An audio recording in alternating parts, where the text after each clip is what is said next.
Aleluia, aleluia, aleluia. Aleluia, aleluia, aleluia, aleluia, aleluia, aleluia.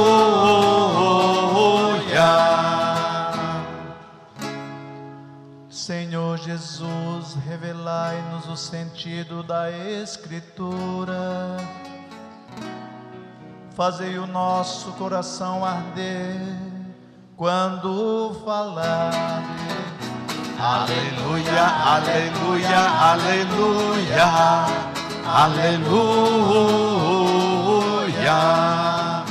aleluia, aleluia, aleluia, aleluia.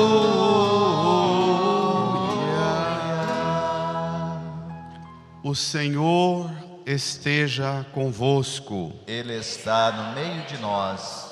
Proclamação do Evangelho de Jesus Cristo segundo Lucas. Glória a vós, Senhor. Naquele mesmo dia, o primeiro da semana, 2 dos discípulos de Jesus iam para um povoado chamado Emaús, distante 11 quilômetros de Jerusalém. Conversavam sobre todas as coisas que tinham acontecido. Enquanto conversavam e discutiam, o próprio Jesus se aproximou e começou a caminhar com eles. Os discípulos, porém, estavam como que cegos e não o reconheceram. Então Jesus perguntou: o que ides conversando pelo caminho? Eles pararam, com o rosto triste, e um deles, chamado Cleofas, lhe respondeu, lhe disse: tu és o único peregrino em Jerusalém, que não sabe o que lá aconteceu nestes últimos dias? Ele perguntou: o que foi? Os discípulos responderam: o que aconteceu com Jesus o Nazareno, que foi um profeta poderoso em obras e palavras, diante de Deus e diante de todo o povo. Nossos sumos sacerdotes e nossos chefes o entregaram para ser condenado à morte e o crucificaram. Nós esperávamos que ele fosse libertar Israel. Mas, apesar de tudo isso, já faz 3 dias que todas essas coisas aconteceram. É verdade que algumas mulheres do nosso grupo nos deram um susto. Elas foram de madrugada ao túmulo e não encontraram o corpo dele. Então voltaram dizendo que tinham visto anjos e que estes afirmaram que Jesus está vivo. Alguns dos nossos foram ao túmulo e encontraram as coisas como as mulheres tinham dito. A ele, porém, ninguém o viu. Então Jesus lhes disse: como sois sem inteligência e lentos para crer em tudo o que os profetas falaram. Será que o Cristo não devia sofrer tudo isso para entrar na sua glória? E, começando por Moisés e passando pelos profetas, explicava aos discípulos todas as passagens da Escritura que falavam a respeito dele. Quando chegaram perto do povoado para onde iam, Jesus fez de conta que ia mais adiante. Eles, porém, insistiram com Jesus, dizendo: fica conosco, pois já é tarde e a noite vem chegando. Jesus entrou para ficar com eles. Quando se sentou à mesa com eles, tomou o pão, abençoou, partiu e lhes distribuía. Nisso os olhos dos discípulos se abriram e eles reconheceram Jesus. Jesus, porém, desapareceu da frente deles. Então um disse ao outro: não estava ardendo o nosso coração quando ele nos falava pelo caminho e nos explicava as Escrituras? Naquela mesma hora, eles se levantaram e voltaram para Jerusalém, onde encontraram os 11 reunidos com os outros. E estes confirmaram: realmente, o Senhor ressuscitou e apareceu a Simão. Então, os 2 contaram o que tinha acontecido no caminho e como tinham reconhecido Jesus ao partir o pão. Palavra da salvação. Glória a vós, Senhor.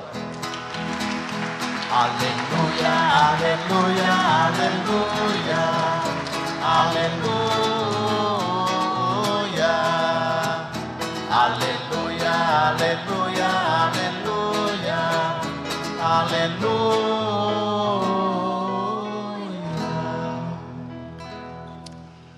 Nos recolhamos num tempo de silêncio, no íntimo do nosso coração. Peçamos ao Divino Espírito Santo o auxílio necessário para que compreendamos esta palavra de salvação, que ela se torne agora um acontecimento de salvação em nossa vida. Rezemos.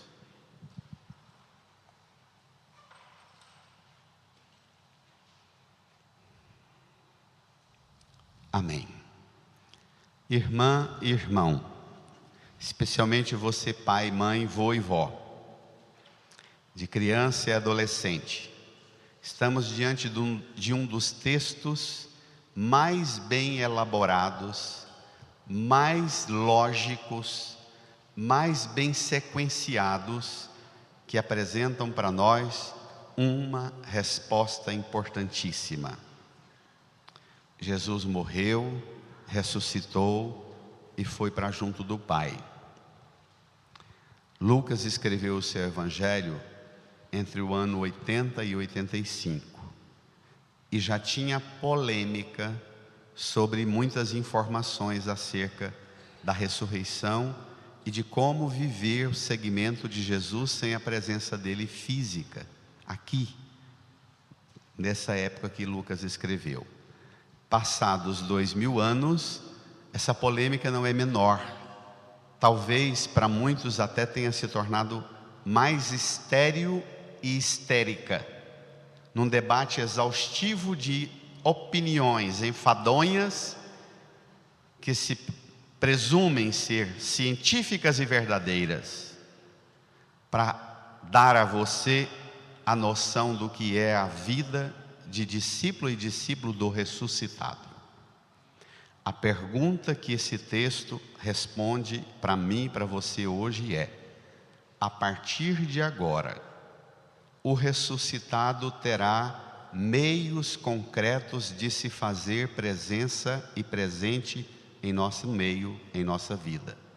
Quais são esses meios, não que você escolhe, mas que Ele deixou? Vamos lá? No seu folheto número 10, Evangelho de Lucas, capítulo 24, os versículos 13 a 35. Naquele mesmo dia, o primeiro da semana, 2 dos discípulos de Jesus iam para um povoado chamado Emaús, distante 11 quilômetros de Jerusalém. Versículo 14, leiam: conversavam sobre todas as coisas que tinham acontecido. 15, enquanto conversavam e discutiam, o próprio Jesus se aproximou e começou a caminhar com eles. Espere, 2 discípulos chamados de desertores. Eles estão muito machucados e feridos com o que desencadeou na paixão, morte de Jesus. É o primeiro dia da semana, é o domingo, é o dia da comunidade reunir, e eles estão indo embora 11 quilômetros, a pé, distante de Jerusalém. Resolveram deixar a comunidade. Não compensa, não valeu a pena, isso aqui não vai dar em nada, isso aqui é um grupo de fracassados. Vamos recuperar e retomar nossa vida lá em casa com os nossos, começar da estaca zero. Estão no caminho, conversavam e discutiam sobre o que tinha acontecido, todas as coisas que tinham acontecido. E enquanto conversam e discutem, o próprio Jesus se aproxima e começa a caminhar com eles. Versículo 16. Os discípulos, porém, estavam como que cegos e não o reconheceram. O que pode cegar você, a mim, apesar da gente não ter problema grave na visão? O que pode tornar-nos cegos? Quais as causas da cegueira espiritual? O que pode tornar você, apesar de estar voltando de Jerusalém, a cidade santa, da Páscoa solene que foi celebrada, voltar para casa como um cego, que não reconhece Deus no seu caminho, o próprio Deus no seu caminho? O que te cega? Versículo 17. Então Jesus lhes perguntou, bradem. O que ides conversando pelo caminho? Esta é uma boa pergunta. Essa pergunta de Jesus me perturbou a semana inteira. O que é que você conversa pelo caminho? Geralmente, quem tem muitas responsabilidades, muitas atividades, ou porque tantas outras coisas acontecem numa família, por exemplo, a cabeça não desliga. Você está o tempo inteiro dialogando. Não sei vocês, mas eu estou o tempo inteiro dialogando com Jesus, com o Espírito Santo, com o Pai, com São José e Nossa Senhora, com a minha família, com os meus amigos. O tempo inteiro eu estou falando, o tempo inteiro. A cabeça está o tempo inteiro em diálogo, elaborando ou ruminando, numa expressão melhor, os acontecimentos. Jesus pergunta, o que você fala? O que você conversa pelo caminho? Qual a pauta dos seus assuntos no caminho? Eles dão uma bronca em Jesus. Eles pararam com o rosto triste. E um deles, chamado Cleofas, dá uma bronca em Jesus. Tu és o único peregrino em Jerusalém que não sabe o que lá aconteceu nesses últimos dias. Eles chamam Jesus de quê? Peregrino. Esse talvez seja o título mais solene que Deus recebeu da humanidade. Deus é um peregrino. É um companheiro nosso nas viagens de nossos fracassos, de nossas derrotas, de nossas decepções. É um peregrino. A questão é, se você anda como cega, como cego e não reconhece Deus presente com você, ou quando Ele abre uma brecha de diálogo com você, como é que você acolhe Deus e como é que você estabelece um diálogo com Deus? Qual o nível da sua conversa com Deus peregrino em seus caminhos? Eles já começam apelando, dando uma bronca em Jesus. Param, o rosto triste, não é? Olhando para baixo, emburrado. Você, rapaz, respeita a dor da gente. Quando a gente está mal, uma das coisas que mais deixa a gente mal ainda é alguém com quem a gente convive não saber por que a gente está mal, não é? Dá uma raiva. Vocês, esposas e esposos, pensam assim, ele nem percebeu o grau da minha chateação, e aí a gente fica com mais raiva, mais zangado ainda. Eles fazem assim com Jesus. Tu és o único peregrino que não sabe o que lá aconteceu. Jesus ressuscitado, vencedor das potências do pecado, da morte, do inferno, do mal, de boa. Versículo 19, perguntou, o que foi? Olha como Jesus trata as nossas broncas. O que foi? E aí vem o relatório. Agora vem da boca deles, vai sair para nós o que é que os torna cegos. E o pior, que cego é o que não quer enxergar. Eles são cegos e acham que enxergam e querem fazer Deus enxergar as coisas. E Deus não tem medo de dar-lhes a palavra. O que foi? E eles fazem um relatório. Eu ficaria meses com esse texto aqui, mas vou pegar só 2 ideias na resposta deles. Vamos lá? Os discípulos responderam, Brada. O que aconteceu com Jesus, o Nazareno, que foi um profeta poderoso em obras e palavras. Espere lá, eles chamaram Jesus de cola nisso, poderoso em obras e palavras, diante de Deus e diante de todo o povo. Agora vem a segunda ideia absurda. Versículo 20, nossos sumos sacerdotes, leiam. E nossos chefes o entregaram para ser condenado à morte, e o crucificaram. A morte de Jesus foi um processo religioso e um processo político. Uma aliança entre as autoridades da elite religiosa de Israel e a elite política e militar do Império Romano que mataram Jesus. É uma aliança político-religiosa e militar que mata Jesus. E eles falam isso. A primeira leitura, Pedro, no discurso de Pentecostes, fala, vós o mataram. Pedro repete essa ideia. Informação correta. Agora vem a informação incorreta. Versículo 21. Nós esperávamos que ele fosse libertar Israel. Mas, apesar de tudo isso, já faz 3 dias que todas essas coisas aconteceram. 2 notas aí. Chamam Jesus de o profeta.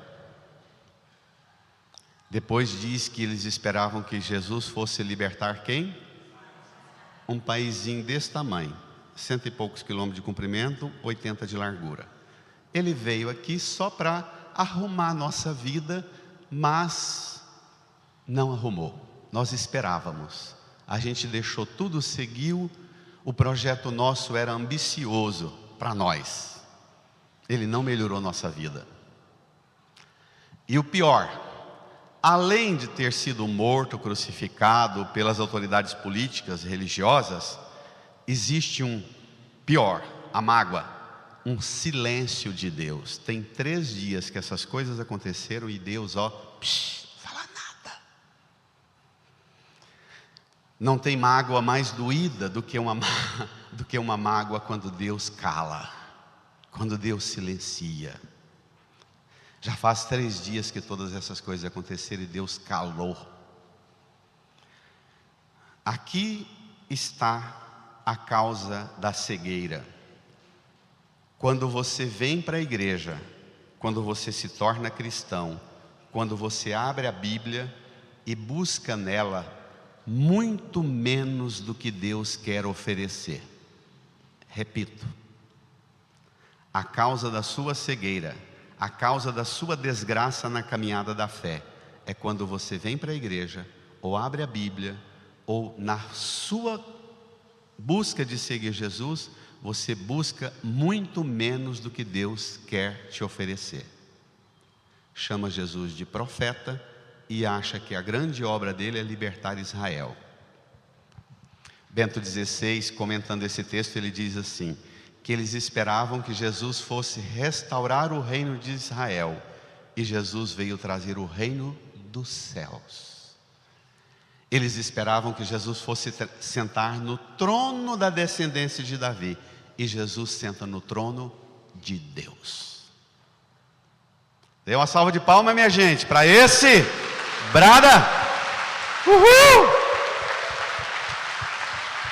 Sai dessa visão míope, sai dessa visão de cego, de fracassado. Alcance uma visão mais elevada na sua fé. Pronto. Depois deles darem uma bronca em Jesus, Jesus entra. Agora vem a segunda nota terrível. Eles tratam a notícia da ressurreição com um desprezo profundo. Olha o tamanho do desprezo com que eles tratam a notícia da ressurreição. Versículo 22. É verdade que algumas mulheres do nosso grupo nos deram um susto. Elas foram de madrugada ao túmulo e não encontraram o corpo dele.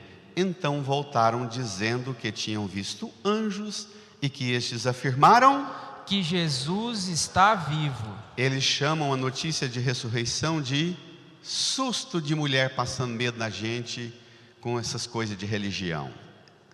É muito próprio de uma visão machista sobre a mulher, com a busca espiritual da mulher.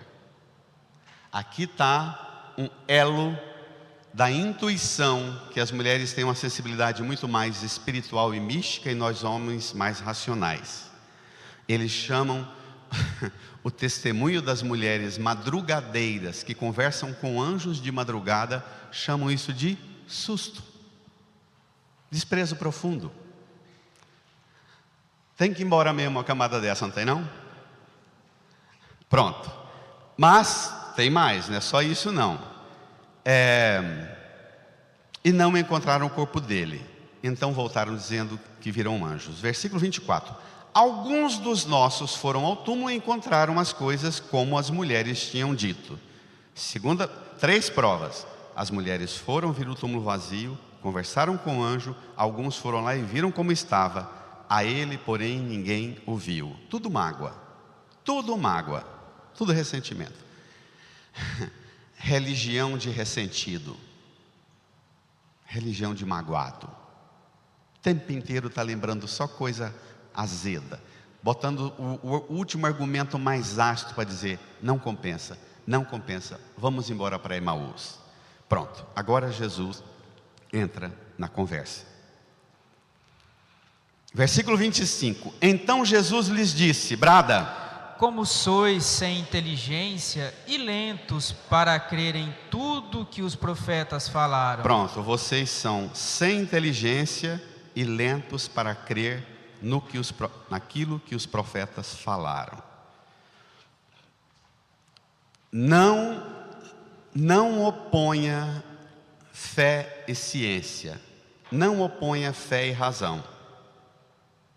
Quando você acha que razão não pode ser usada no campo da fé, não é isso que o cristianismo propõe. O cristianismo depende do esforço engenhoso para você trabalhar a sua inteligência. O seu crer é fruto do que Deus te revela em argumento, e argumento é coisa que precisa ser arguido, interpretado, interagido, precisa da sua relação. Vou pegar pesado. Ser sem inteligência e lento para crer é o mesmo que viver uma religião de burros, tolos, e acha que quanto mais burrinho não é porque eu sou humilde, é porque para mim tudo está bom. Não, esse trem de ter uma religião sem aprofundamento, sem conhecimento, sem compreensão, isso não é humildade não, isso é preguiça, isso é lerdeza. Pode ser lento para crer não, tem que ser acelerado para buscar, perscrutar, tentar entender a fé, arguir, questionar. Põe a sua inteligência para trabalhar. Jesus deu o diagnóstico. O que é que causou a cegueira dos discípulos?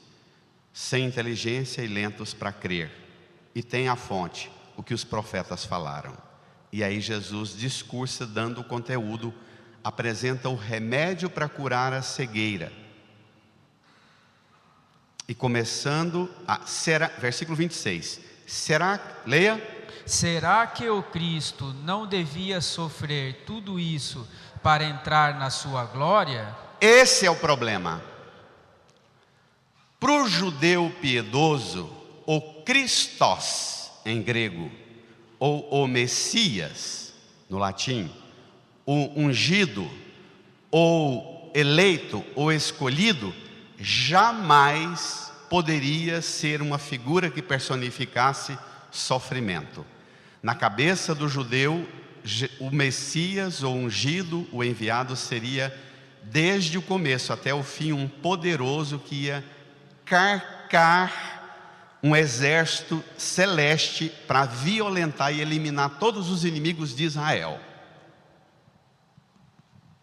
Entendeu?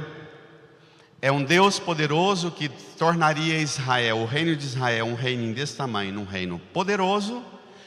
Todos os povos seriam tratados e subjugados como escravos, e esse povo viveria da vassalagem do resto da terra. É esta a visão que o judeu piedoso tinha. Jesus diz, eles chamam Jesus de profeta, Jesus se chama de Christos. E diz que sofrer não é um problema para a identidade do ungido. Versículo 27, o remédio. E começando por Moisés, leia. E passando pelos profetas, explicava aos discípulos todas as passagens da Escritura que falavam a respeito dele. Lembra do Monte Tabor, Moisés e Elias, Moisés e os profetas, a mesma cena. Monte da Transfiguração, segundo domingo da Quaresma. Moisés e os profetas. Jesus conversa com o Antigo Testamento lá no Tabor. Aqui Jesus vai ao Antigo Testamento para explicar aos discípulos todas as passagens da Escritura que falavam a respeito dele. Olhe para cá. A partir de hoje, quando você abrir a Bíblia para lê-la, mude o critério. A partir de hoje, você abre a Bíblia não para tirar a sorte e ver uma mensagenzinha engomadinha, cor-de-rosa, para ser um otimismo, um pensamento positivo para ajudar você a passar bem esse dia. A Bíblia não é da cigana tirar a carta de sorte para você. Não é isso. Quando você abre a Bíblia, você deve encontrar Jesus. A Bíblia fala a respeito de Jesus. Nós não somos a religião do livro, diz Bento XVI, no Sínodo da Palavra. Nós não somos a religião da lei, da norma, da regra, da tradição. Nós somos a religião que, abrindo o livro da Escritura, nós encontramos uma pessoa, Jesus, e estabelecemos uma relação com Ele. Então, a partir de hoje, sempre que abrir a palavra, abra a palavra para encontrar a pessoa de Jesus e falar com Jesus e escutar Jesus. Jesus vai à fonte da cura da cegueira e apresenta aos discípulos o remédio. Versículo 28. O bom humor do peregrino. Eles pensam que Jesus é um peregrino, e Jesus bem-humorado, porque gente azeda, machucada e ferida é gente mal-humorada. O irônico pensa que ele é alegre. A ironia é sempre para ferir e humilhar os outros. O bem-humorado sempre eleva você, até quando fala das suas quedas. Uma pessoa bem-humorada, ela te eleva até quando ela fala com você, rindo com você das suas quedas. O irônico te fere até quando te elogia. Jesus é um bem-humorado, é um curado, é um redentor. O Goel, que tira você, que resgata você da realidade do mal. Olha o versículo 28. Quando chegaram perto do povoado para onde iam, Jesus fez de conta que ia mais adiante. Como brincadeira de criança. Um bom humor, brincadeira de adolescente. 29, eles porém insistiram com Jesus dizendo, bradem. Fica conosco, pois já é tarde e a noite vem chegando. Uma oração tão bonita. Lindo isso. Embora uma oração melancólica, né? Nostálgica. Fica conosco, já é tarde, a noite vem chegando. É uma mistura de medo e de vontade de acolher esse peregrino diferente. Tão cheio de sabedoria, mas estranho. Bento XVI, interpretando as aparições de Jesus, ele diz que em todas as aparições de Jesus ressuscitado, os discípulos tratam-no com uma certa estranheza. e encanto. Encanto porque veem sinais daquele Jesus que amavam, ressuscitado. Mas estranheza é porque tem uma coisa nova. E Bento diz, a coisa nova é porque agora ele está no outro plano. Ele está na realidade do ressuscitado. Ele está aqui, mas ele pertence a uma realidade infinitamente maior do que esta. Então vai ser sempre estranho. Vai ser sempre assim, não dou conta de interpretar tudo quem é esse, não alcanço tudo. Pronto. Jesus entrou para ficar com eles. Agora vem o desfecho. Agora apresentou a cegueira, a causa da cegueira, sem inteligência e lento para crer, apresentou o remédio, a explicação da palavra da Escritura, e agora vem a cura. Vamos lá? É maravilhoso esse texto. Para catequese, isso aqui é o ápice de um texto para trabalhar na catequese. Versículo 30. Quando, leiam, se sentou à mesa com eles, tomou o pão, abençoou, partiu e lhes distribuía. Nisso, os olhos dos discípulos se abriram e eles reconheceram Jesus. Jesus, porém, desapareceu da frente deles. Por que Jesus desapareceu? Justamente a hora que os olhos deles se abriram e reconheceram Jesus. Porque agora os olhos que se abriram, seguramente não são esses olhos. São quais olhos? Os olhos da fé. Então, quando você é educado na graça da fé, quando você recebe uma formação de fé, você não é mais escravo do que esses olhos pedem. Milagres, sinais, presença, fenômeno, coisa sobrenatural acontecendo toda hora. Porque agora é uma fé que entra pelo ouvido e forma uma compreensão. A manifestação de Deus não está nas coisas externas, mas está na elaboração que você faz de quem é Deus aqui. Agora você enxerga com os olhos da fé o que não precisa mais da dependência de uma fé ingênua, sem inteligência, lento, uma fé de fenômeno, de coisa sobrenatural, de susto, de medo, de espanto. Essa religião é pagã, isso é religião de superstição, isso é religião primitiva, de fenômenos. Aqui é uma religião elevada. Os olhos se abriram. Jesus desapareceu da frente deles. A cura aconteceu. Qual foi a novidade? Sentou-se à mesa com eles. Jesus voltou para sentar-se à mesa. O último encontro foi à mesa. E o primeiro encontro com o ressuscitado também à mesa. O pão repartido é agora a presença visível. Versículo 32. Então um disse ao outro, bradem: não estava ardendo o nosso coração quando ele nos falava pelo caminho e nos explicava as Escrituras? Coração ardendo, porque ele falava pelo caminho e explicava as Escrituras. Coração ardendo. Duas heresias, a heresia católica e a heresia protestante.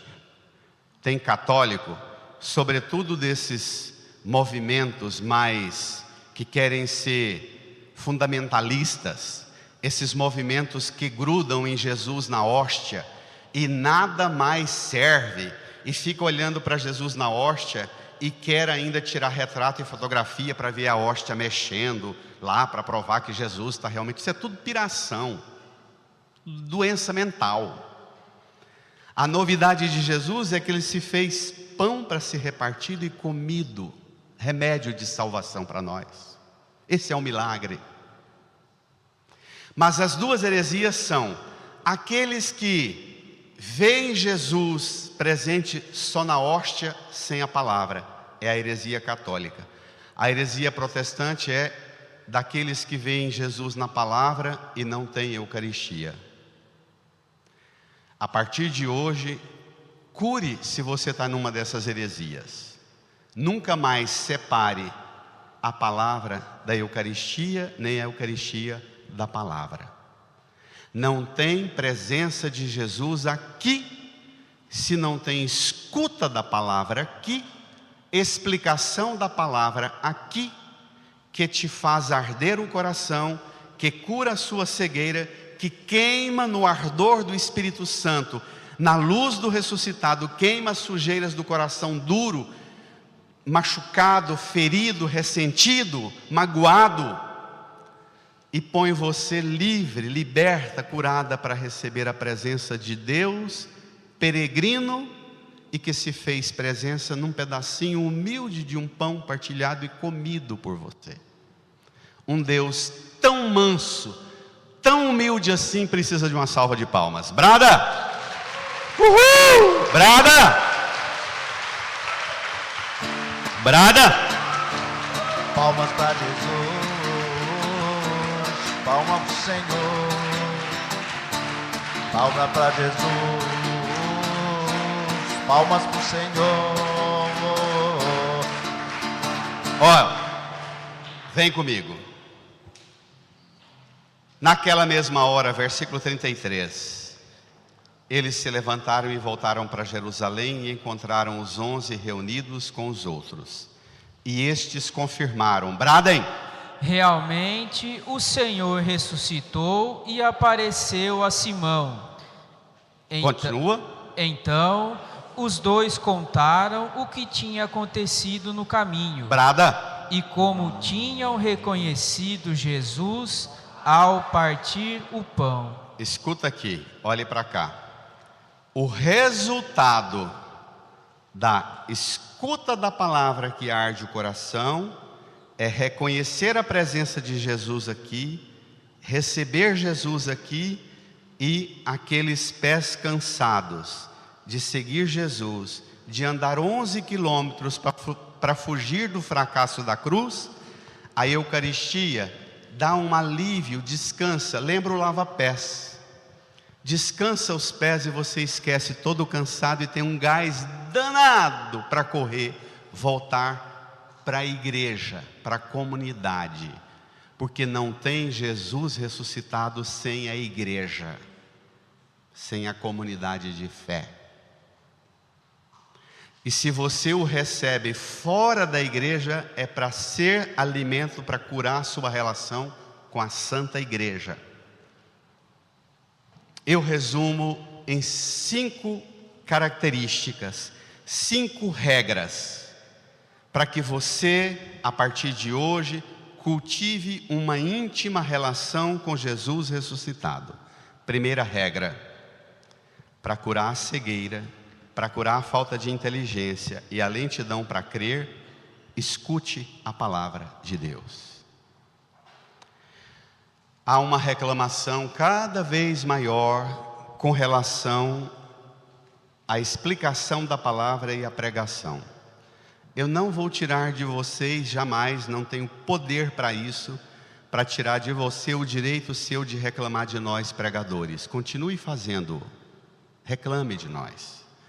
Mas eu vou te propor que você, sempre que gastar 1 minuto falando de nós pregadores, gaste 1 minuto avaliando a qualidade da sua escuta, que ela também é importante.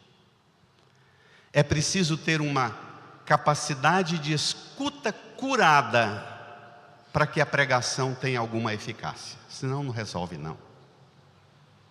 Se você já vem engessado pelas ideologias, as desgraças das ideologias de direita e de esquerda, que faz você já vir para a igreja dizendo: vamos ver o que o padre vai falar, e se está de acordo com o que eu já li, estudei e vi nos vídeos do YouTube e da internet.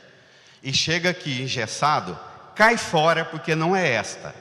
A palavra, para ser aquela que faz arder o coração, ela precisa ser acolhida.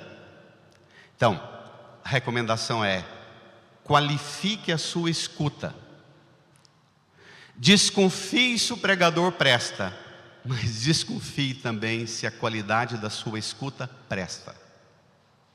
Segunda regra: não tenha medo de aproximar-se da mesa e do pão da Eucaristia.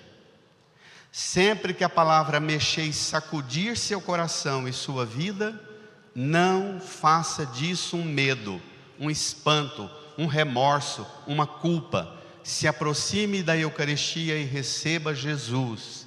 Foi Ele que escolheu ficar presente em você através do humilde pão, corpo e sangue, pão e vinho consagrados no altar. Terceira regra para ter Jesus ressuscitado: recupere e permita que o Espírito Santo cure o seu coração das feridas e ressentimentos e mágoas que você tem com Deus, com a igreja, com a fé, com a sua vida. Permita, aceite. Não é simples, às vezes demora.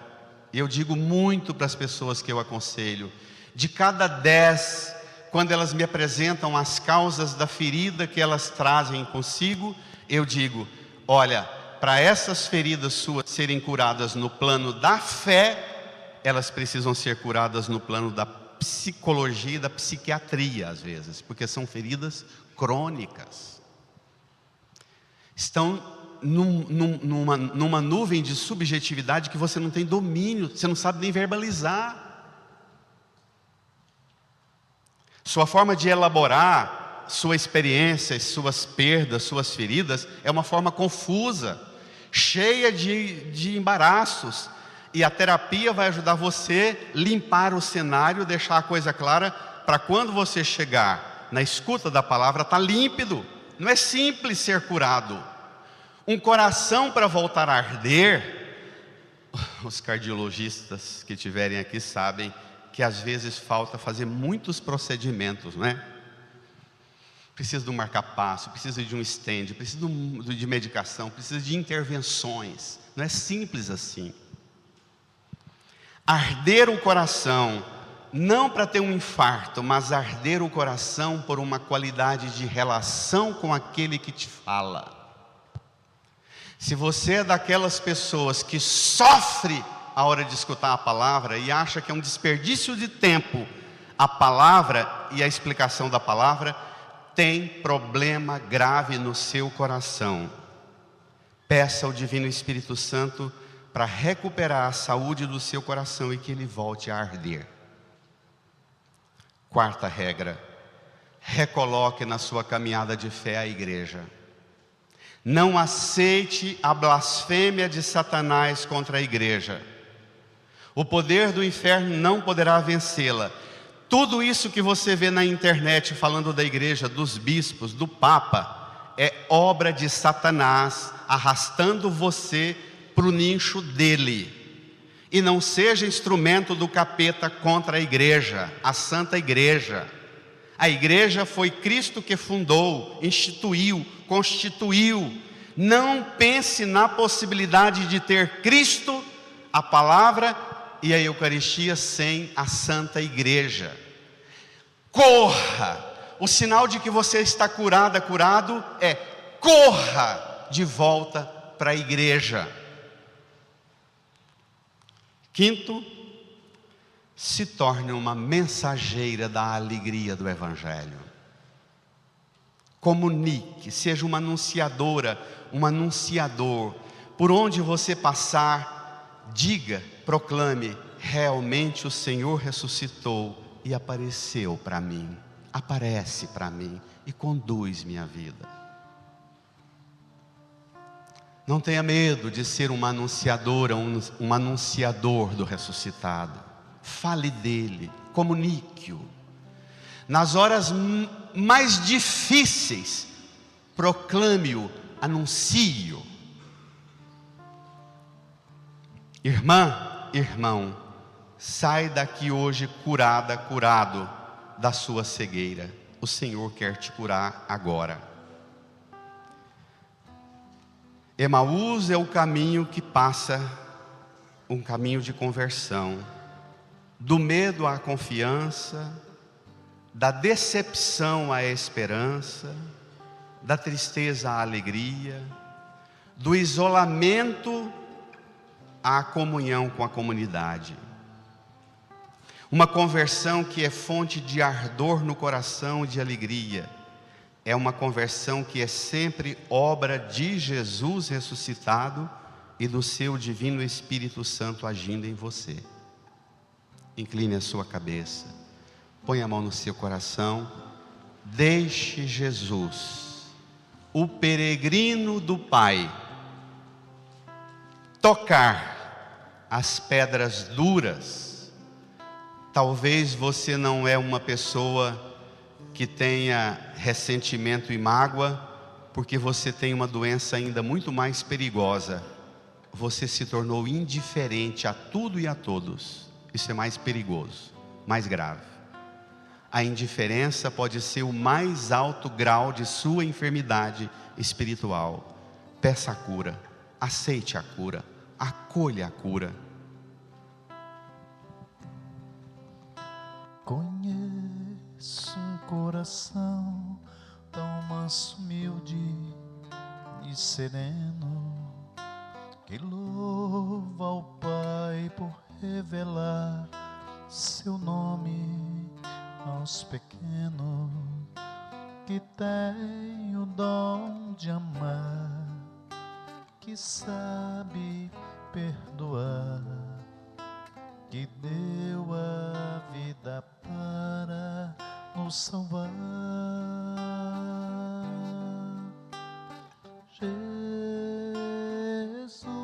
Jesus, manda teu Espírito para transformar meu coração.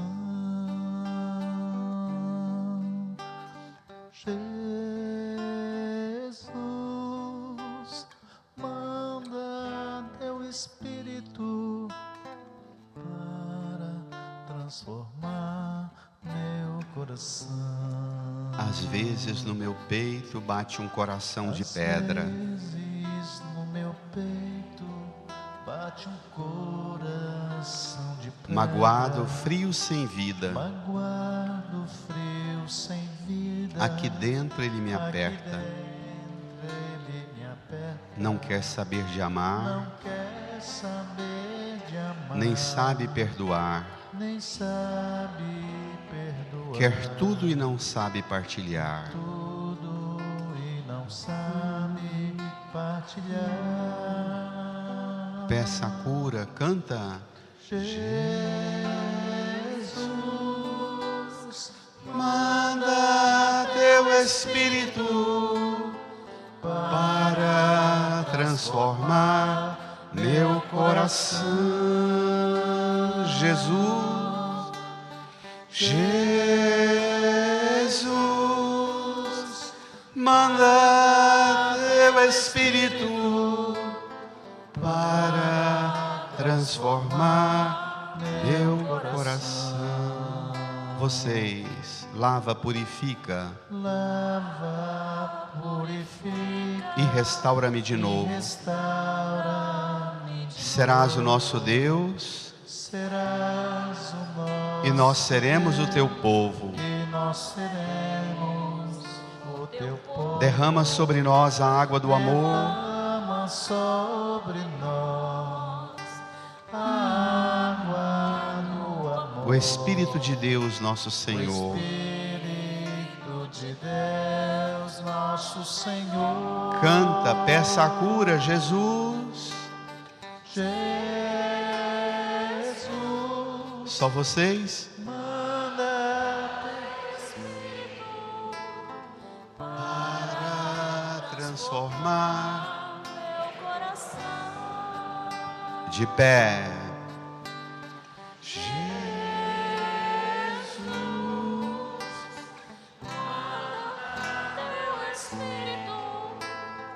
para transformar meu coração. Estenda as suas mãos aqui para a palavra. Reze comigo, Senhor Jesus. eu creio. Nós cremos, mas aumentai a nossa fé. Curai nossa cegueira, falta de inteligência, lentidão para crer. Abre nossa visão da fé, alcança-nos, faz arder nosso coração, cura-nos e faz de nós, homens e mulheres, anunciadores do amor, da alegria, da salvação. Jesus, eu creio, mas por esta palavra, aumenta a minha fé. Faz-me crer que o Senhor está vivo na Escritura e na Eucaristia. Jesus, eu creio, mas aumenta a minha fé. Põe a mão no seu coração, incline a sua cabeça, reze 1 minuto, agradecendo a Jesus a graça da fé, a graça da cura.